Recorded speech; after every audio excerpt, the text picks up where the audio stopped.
Vortex 2 started traveling in earnest after the initial deployment exercise in Kansas.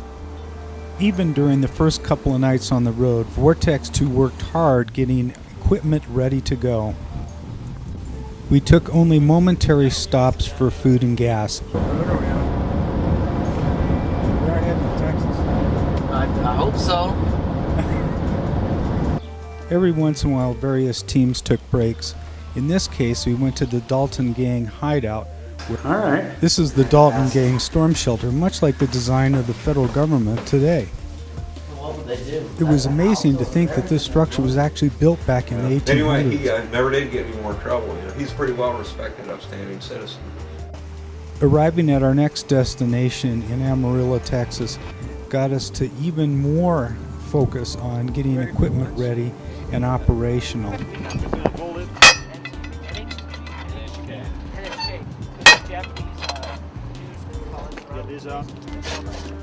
Various teams worked on cycle times related to deploying and actuating the pods in the field and checking and calibrating their instruments.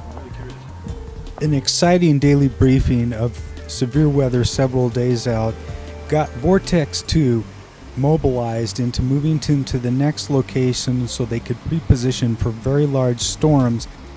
The team moved many miles to get in the next location so they'd be ready for the following day.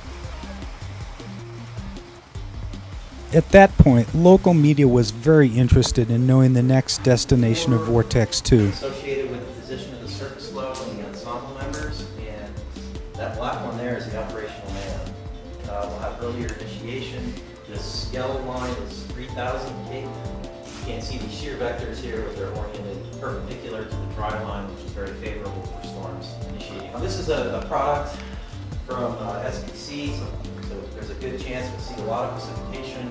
It's probably one of those extending out the dry line, so negative but tough and short pushing. Position of the dry line by looking at the dew point field. The soundings look pretty darn good. Photographs here, we have this really nice, I call it sick, it's not really sick.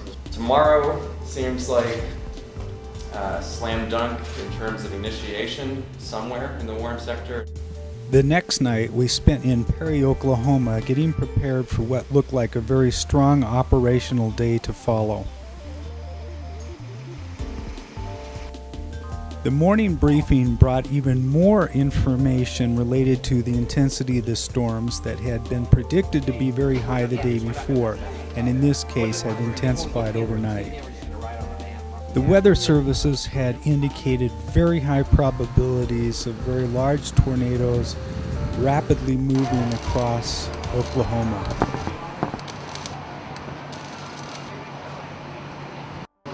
Maintenance became even more intensified in the morning, knowing that the operational day that would follow would be very long and arduous as well as dangerous.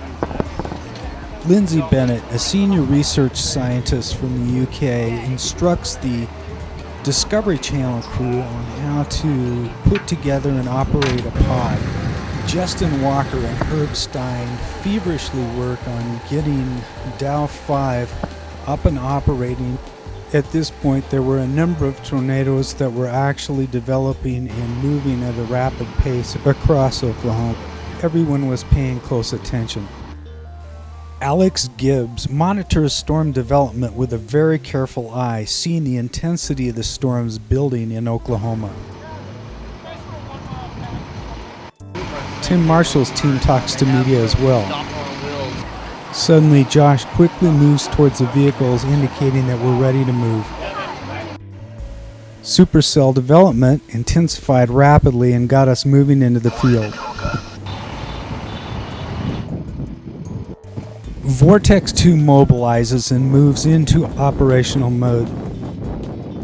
At this point, a number of powerful tornadoes are ripping across Oklahoma at high speed, going 50 to 60 miles an hour. On radar, these tornadoes are very strong and large. Various groups of Vortex 2 were sequentially deploying stick nets and other field monitoring instruments, while others awaited the green light for deployment.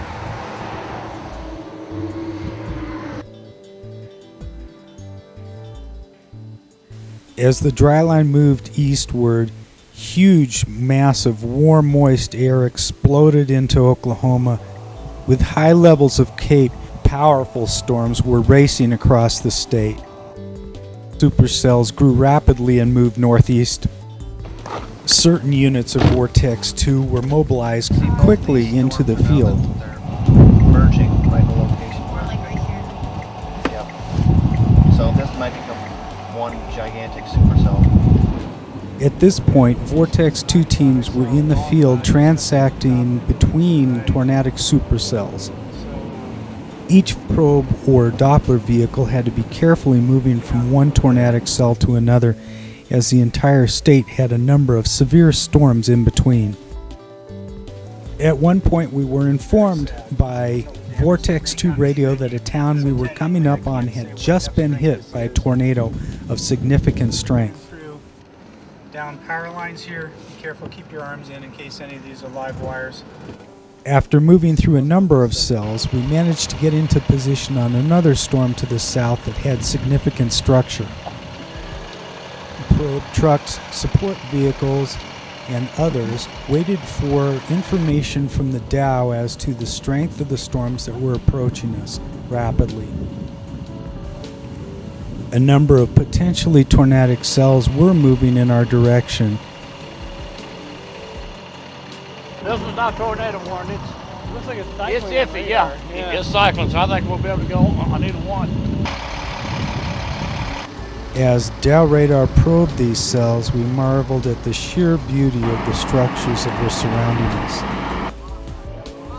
For all those present on this side of the storm, it gave us a strong operational sense of our mission, especially having passed through areas of such destruction. We knew our work had significance and merit in knowing that our efforts may help at some point in reducing the lead time that small towns and people have before they encounter severe storms or tornadoes. As we were driving back, we had an absolutely beautiful sunset. Sometimes you get a sunset only like this after a severe storm has passed. I think they're coming up to the town.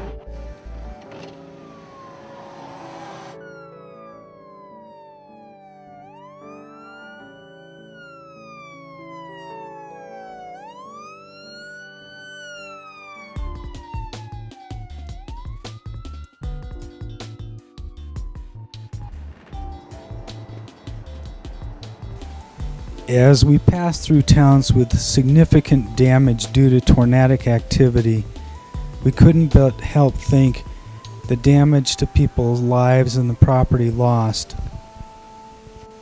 It was a truly sorrowful moment for all of us as we passed through and saw such destruction that we had seen on the way out.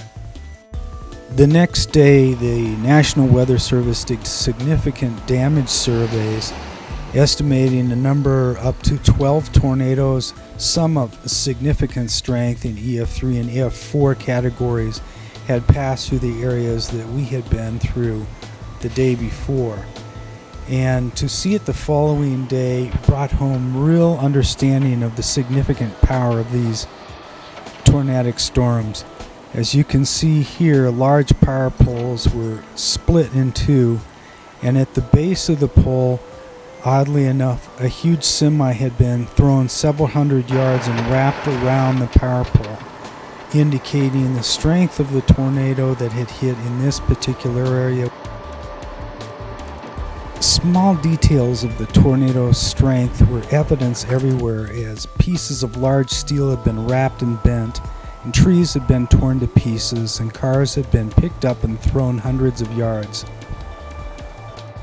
By the very storms that we had been monitoring the day before.